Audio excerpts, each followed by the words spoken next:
Hello बच्चों, आपका बहुत बहुत स्वागत है आपके अपने YouTube चैनल पर। तो बच्चों, कैसे हैं आप सब लोग? आई होप आप सब लोग अच्छे से होंगे और आप लोगों की पढ़ाई भी अच्छे से चल रही होगी। तो बच्चों, आज की इस वीडियो में सप्लीमेंट्री रीडर के चैप्टर 8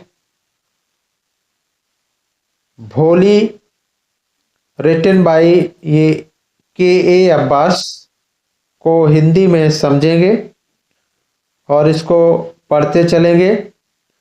फिलहाल हम इससे पहले मोस्ट इम्पॉर्टेंट चैप्टर ही डिस्कस किए हैं, प्रोज में और पोट्री में भी। हमने जो मेन बोर्ड में एग्जाम में पूछे जाते हैं उन्हीं चैप्टरों को पढ़ा है और उन्हीं चैप्टरों को हिंदी में समझाया है। यदि आपने वो वीडियो नहीं देखी हैं तो चैनल पर विजिट करके सभी वीडियो देख लें। वीडियो को पढ़ने से, चैप्टर को पढ़ने से लाभ ये होगा कि आपके MCQ, शॉर्ट आंसर टाइप के क्वेश्चन, लॉन्ग आंसर टाइप के क्वेश्चन बड़े आसानी से आपको समझ में आ जाएंगे। तो इसलिए चैप्टर को पढ़ना बहुत ही आवश्यक है। यदि आप चैप्टर पढ़ लेते हैं तो MCQs और स्पेलिंग से रिलेटेड कोई भी क्वेश्चन पूछे जाते हैं तो आप कर ले जाएंगे और उसके साथ साथ ट्रू फॉल्स भी कर लेंगे। MCQs भी आपके क्लियर हो जाएंगे, आपको रटने नहीं पड़ेंगे। तो समय को न वेस्ट करते हुए शुरू करते हैं चैप्टर को। तो पैसेज से शुरू करते हैं। इससे पहले शुरू करते हैं। फ्रॉम हर वेरी चाइल्डहुड भोली वाज नेग्लेक्टेड एट होम। अपने बचपन की शुरुआत से भोली को घर पर नजरअंदाज किया जाता था। Why did her teacher take special interest in her. उसके अध्यापक ने उसमें विशेष रुचि क्यों दिखाई? Did Bholi measure up to her teacher's expectations.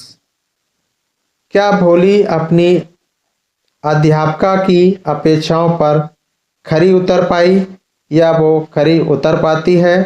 तो इसके बारे में चलिए आगे चैप्टर को पढ़ते हैं और चलिए इस भोली के बारे में जानते हैं। तो यहाँ से आपका पैसेज शुरू होता है। Her name was Sulekha. उसका नाम सुलेखा था। But since her childhood everyone had been calling her Bholi the सिंपल्टन। लेकिन उसके बालकाल से ही प्रत्येक उसे भोली या बुद्धू के नाम से पुकारा जाता था। यानी उस बच्ची को भोली या बुद्धू के नाम से पुकारा जाता था। सिंपल्टन मीन्स होता है बुद्धू। She was the fourth daughter of Numberdar Ramlal. वह रामलाल नंबरदार की चौथी पुत्री थी। When she was 10 months old, she had fallen off the cot on her head and perhaps it had damaged some part of her brain. जब वह 10 महीने की हुई तो वह अपने सिर के बल चारपाई से गिर गई थी और शायद इसी के कारण उसके दिमाग का कुछ हिस्सा क्षतिग्रस्त हो गया था। यानी उसमें कुछ चोट आ गई थी। That was why she remained a backward child and came to be known as भोली the simpleton। और इसीलिए वह पिछड़ी हुई थी, यानी पिछड़ी हुई बच्ची रह गई थी और उसे भोली या बुद्धू के नाम से, यानी उसको भोली या बुद्धू नाम दे दिया गया था।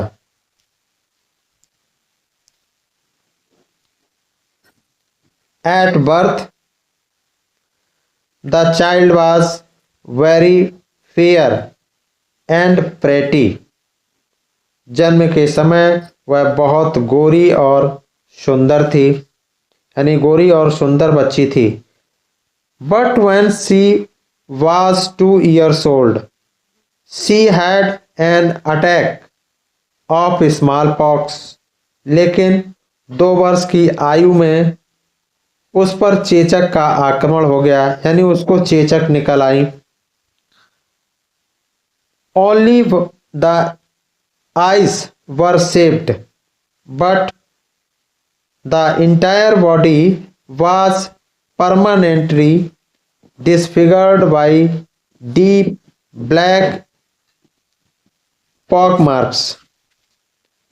और केवल उसकी आंखें ही सुरक्षित थी और उसका सारा शरीर स्थायी रूप से गहरे काले चेचक के दागों से कुरूप हो गया था। Little Sulekha could not speak till she was 5, and when at last she learned to speak, she stammered।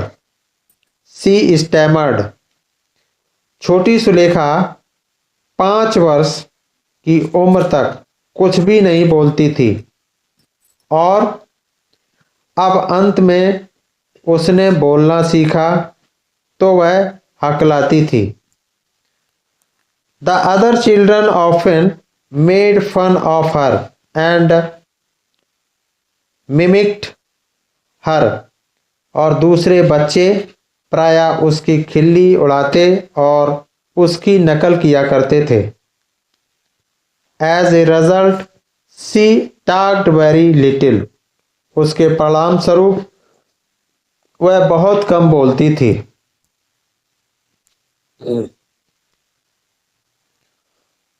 Ramlal had 7 children, 3 sons and 4 daughters, and the youngest of them was Bholi। Ramlal के 7 बच्चे थे, 3 बेटे और 4 बेटियां, और उनमें से भोली सबसे छोटी थी। It was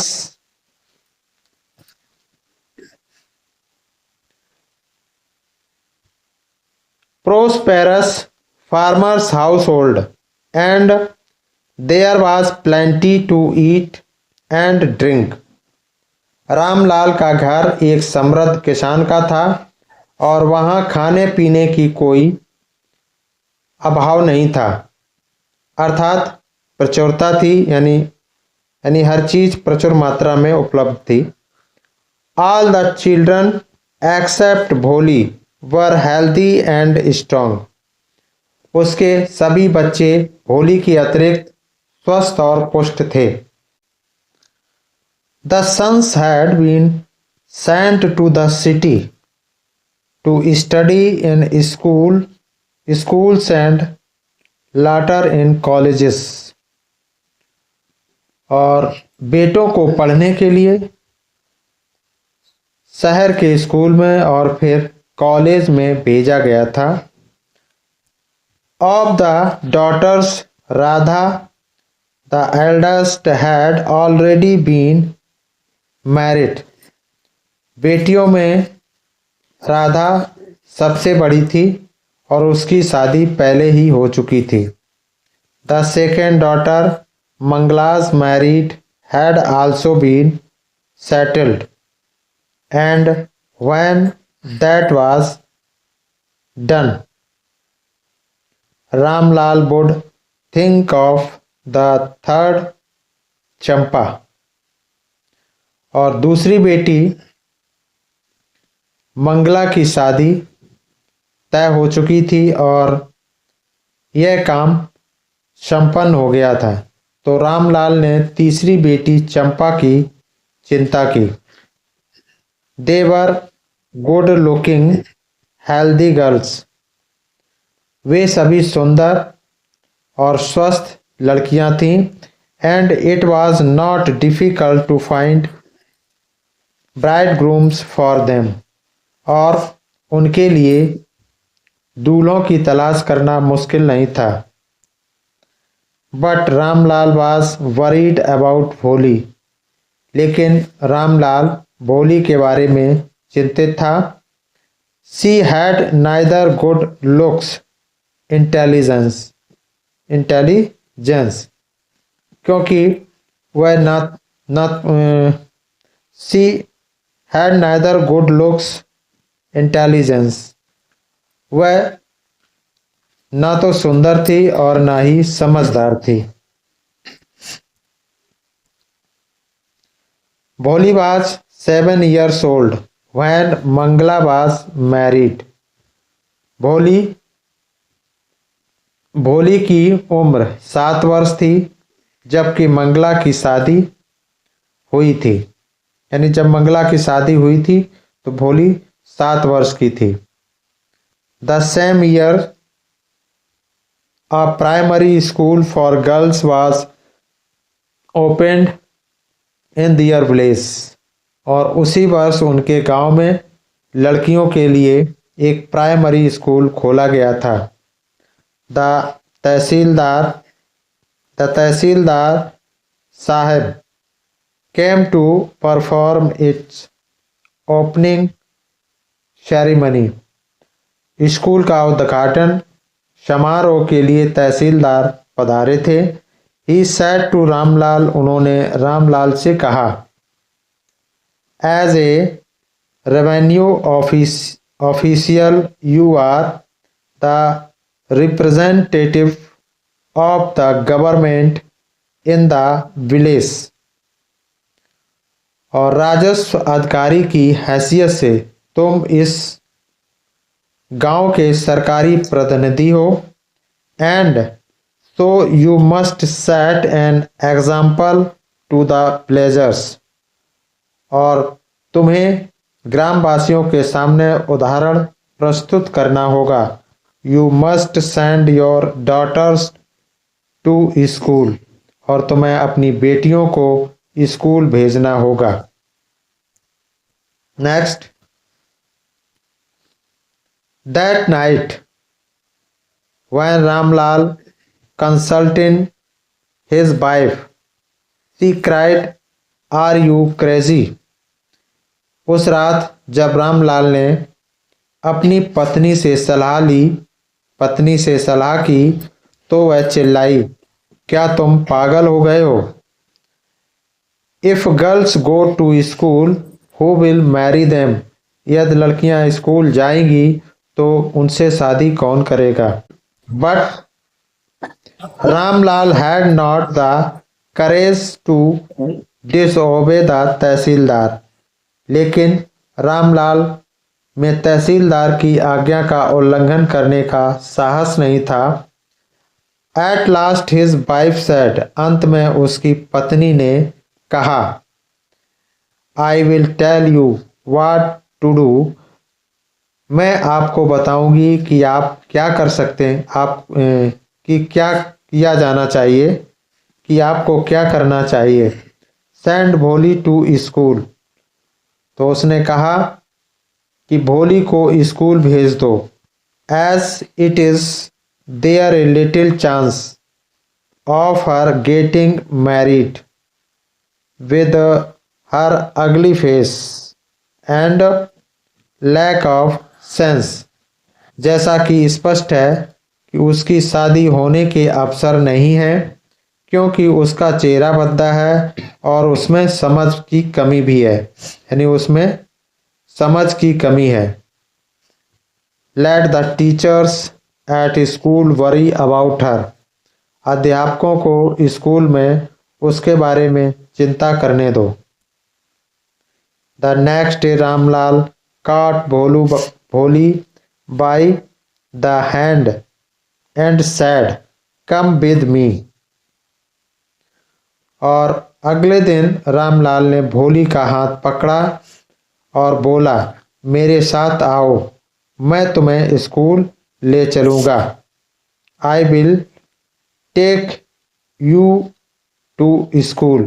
मैं तुम्हें स्कूल ले चलूँगा। भोली was frightened।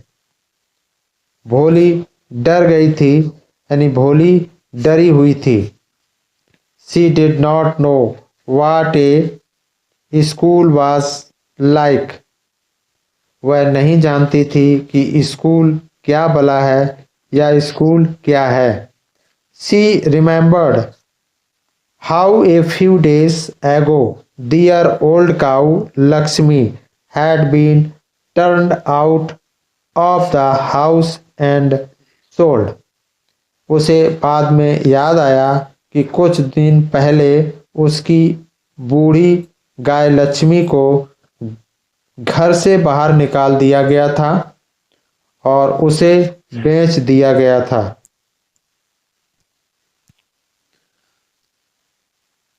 तो उसने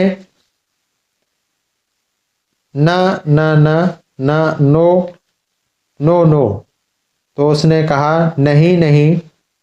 She shouted to she shouted in terror and pulled her hand away from her father's grip. उसने कहा नहीं नहीं, भय से चीखती हुई यानी रोती हुई, और उसने अपना हाथ पिता के हाथ से छुड़ा लिया था।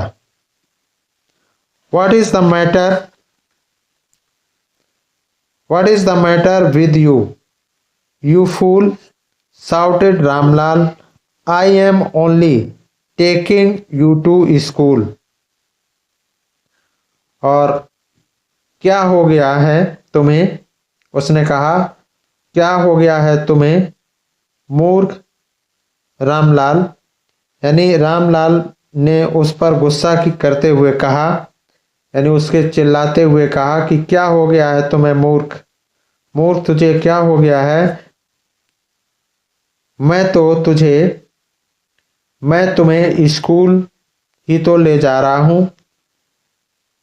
Then he told his wife, और फिर उसकी पत्नी यानी फिर वह अपनी पत्नी से बोला, Let her wear some decent clothes today, or else what will the teachers and the other school girls think of us when they see her? फिर उसने अपनी पत्नी से कहा कि इसे आज कुछ अच्छे वस्त्र पहनाओ, अन्यथा शिक्षक और स्कूल की अन्य लड़कियां इसे देखकर हमारे बारे में क्या सोचेंगी। New clothes had never been made for Bholi. Bholi के लिए कभी भी नए वस्त्र नहीं सिलाए गए थे। The old dresses of her sisters were passed on to her. और उसकी बहनों की पुरानी पोशाकें ही उसे पहनाई जाती थी। No one cared to mend or wash her clothes. और कोई भी उन वस्त्रों को यानी उन वस्त्रों की ना तो मरम्मत करता था और ना ही धुलाई करता था। But today she was lucky to receive a clean dress which had shrunk after many washings and no longer fitted Champa.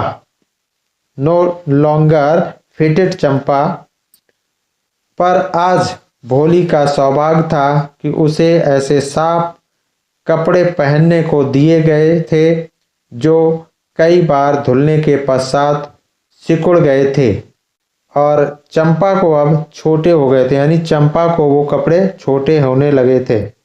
She was even bathed and oil was rubbed into her dry and matted hair। और भोली को नहलाया गया था और उसके सूखे उलझे केसों में तेल लगाया गया था। Only then did she begin to believe that she was being taken to a place better than her home। और तब उसे विश्वास जम पाया था कि उसे अपने घर से श्रेष्ठ किसी अन्य स्थान पर ले जाया जा रहा है।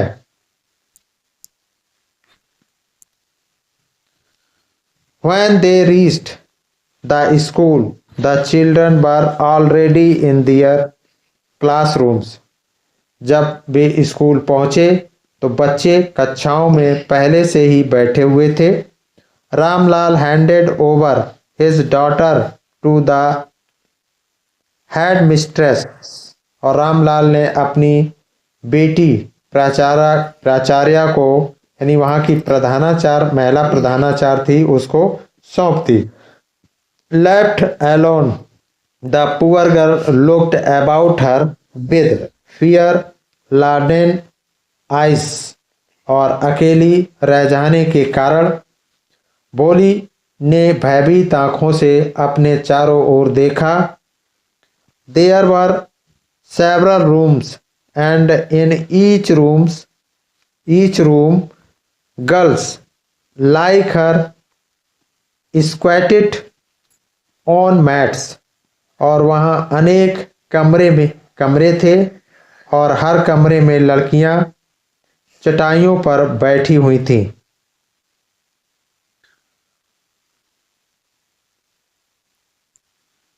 रीडिंग फ्रॉम बुक्स और राइटिंग ऑन स्लेट्स, और जो या तो वे पुस्तकें पढ़ रही थीं और या स्लेट पर लिख रही थीं। The head mistress asked Bholi to sit down in a corner in one of the classrooms.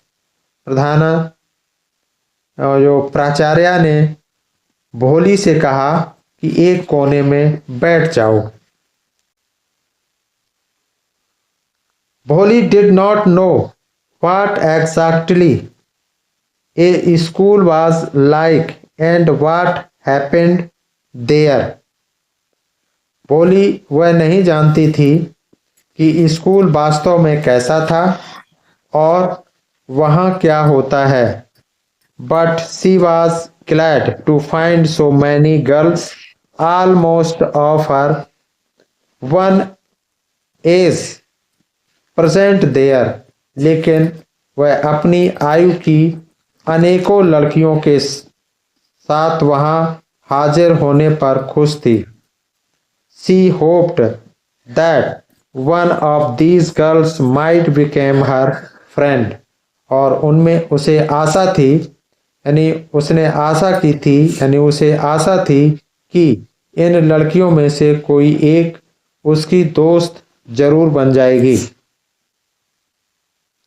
The lady teacher who was in the class was saying something to the girls, but Bholi could understand nothing.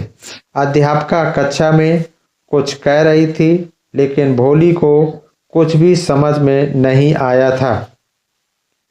She looked at the pictures on the wall. वह दीवार पर लगे चित्रों को देख रही थी, यानी देखती रही थी। The colors fascinated her. The horse was brown, just like the horse on which the tehsildar had come to visit their village. और उनके रंग उसे लुभावने लगे। घोड़ा उसी प्रकार भूरा था जिस प्रकार तहसीलदार गांव का दौरा करने आया था। द गोट बकरी, the goat was black like the goat of their neighbours, और बकरी का रंग उसके पड़ोसी की बकरी की तरह काला था। The parrot was green like the parrots, और तोते का रंग हरा था जैसा तोते उसके parrots. She had seen in the mango orchard, जैसा यानी उस तोते का रंग हरा था जैसे तोते उसके आम के बगीचे में देखे थे। यानी उसने आम के बगीचे में जैसे तोते देखे थे वैसे ही रंग के तोते उस दीवार पर पोस्टर में यानी चित्र में छपे हुए थे। And the cow was just like their Lakshmi, और गाय बिल्कुल उसकी लक्ष्मी की भांति थी। यानी उसके गांव की जो गाय थी लक्ष्मी की तरह थी। उस पोस्टर पर उसका चित्र बना हुआ था। एंड सडनली भोली noticed that the teacher was standing bye her side smiling at her, और अचानक भोली ने अध्यापिका को अपने पास उसकी ओर मुस्कुराते हुए खड़े हुए देखा था। तो बच्चों आई होप आपको वीडियो पसंद आई होगी, तो वीडियो को लाइक करें, कमेंट करें, शेयर करें और चैनल को सब्सक्राइब करें। तो बच्चों ये भोली चैप्टर का पार्ट 1 है। आगे हम अगला पार्ट 2 लेकर आएंगे और इसको 3 पार्ट में डिस्कस करेंगे, यानी 3 पार्ट में इसको हिंदी में समझेंगे। तो थैंक्स फॉर वॉचिंग, फिर मिलते हैं नेक्स्ट वीडियो में। Thank you so much.